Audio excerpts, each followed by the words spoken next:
Shorthand dictation for practice start. I would like to thank the Finance Minister for the opportunity he has given to us to introduce this motion in this House this day. We take note of the economic program outlined by the Prime Minister a few days ago. We also take note of the fact that the Finance Minister has asked us to take into account not only the statement that is laid on the table of the House listing the 20-point program by the Prime Minister, but also to take into account the current economic situation, a review of which I think was presented to the House the other day. That is what I propose to do. If you permit me, I would like to divide my speech into two parts.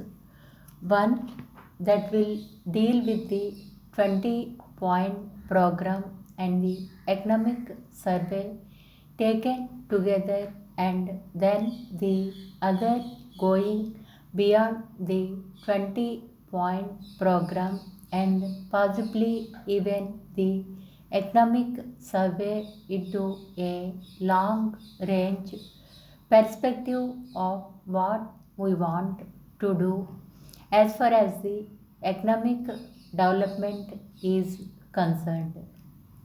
As far as the 20-point program is concerned, I think there are some exceptions. I do not think there is anybody either on this side of the house or on the other side of the house, or even among those who are not present here in this house, who would take exception to any of the items that are listed in the 20-point program. I would not therefore like to comment on them. I would like to classify them as those that deal broadly with some aspects of the rural sector, some aspects of planning program and inflation, the student community, and some aspects of industrialization. Obviously, they do not cover the full extent of the economic program. I would like to comment on such of the items which require comments for their implementation. One is about the land ceilings to be made effective. I understand from the current economic survey that the central government have written to all the state governments to see to it that the land reforms legislations which have been introduced and passed or implemented by them. I would like to know from the minister whether we will get a white paper on this in this house, or do we get a document. I remember when I was in the planning commission, I had something to do with special documents being published on the subject of land reforms, which I think created a great deal of interest and gave an impetus for the implementation of the land reform programs in the states. Even though the ceiling may be seen in theory, in actual fact, it is not being observed in practice. I do not have to go into details. How do we know whether they are observed in practice unless we have some local machinery such as the village committees or committees of people dealing with the local areas before whom sessions are made to have a watch over it. Many suggestions have been made, and I do not want also to take much time of the House because in the evening the Finance Minister has to speak. I would like to give a few suggestions because the economic program and the emergency measures have been welcomed by the people. Now, the fear in the mind of the people, especially the common man, is supposing this emergency is removed, what will happen? They want these emergency measures to continue, and for that, I think this 20-point program will be quite helpful and a guiding factor. The basic things which people expect from this 20-point program are shelter, food, clothes, housing, and employment. This is the minimum which the people of this country accept, expect. There is another aspect on which I want to place my views before this house, and that is about women.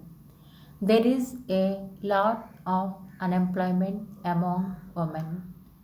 We want to give women equal status, and everybody now and then inside this house and outside always says that women must be given equal opportunities in every walk of life. It is also emphasized that unless they become economically independent, they cannot assert themselves. Dear sir, I am very happy to know that the Government of India has taken up a special drive for filling up of all vacancies kept reserved for scheduled castes and scheduled tribes in all the central government offices and public sector organizations. It is said that within 3 months, about 2000 posts out of 3000 vacant have been filled. It is no doubt a remarkable progress within so short a period of 4 months between June and September this year. The Government of India needs to be congratulated on this. There is a report from certain quarters that this is to be pursued further. According to central government sources, they are doing their best. They say that steps have been taken to fill up these vacancies 2 years ago. Whatever it may be, the general public are interested in filling up of the vacancies as some people are provided with employment. This will also be helpful for improving the general economic state of the country by way of circulation of more money in the economy. Another very important factor that should be considered here is that the central government may also take similar action to fill up all the vacancies belonging to general category. If statistics are collected, there will be some 1,000 posts vacant in different categories. Steps have to be taken on similar lines to fill up all such vacancies. I am sure that this kind of action will always be helpful not only for the economic development of the country but would also result in quick social change. The most important aspect is that the state governments should also initiate urgent steps to fill up all the existing vacancies. I hope that necessary action would be initiated at an early date. Yours faithfully.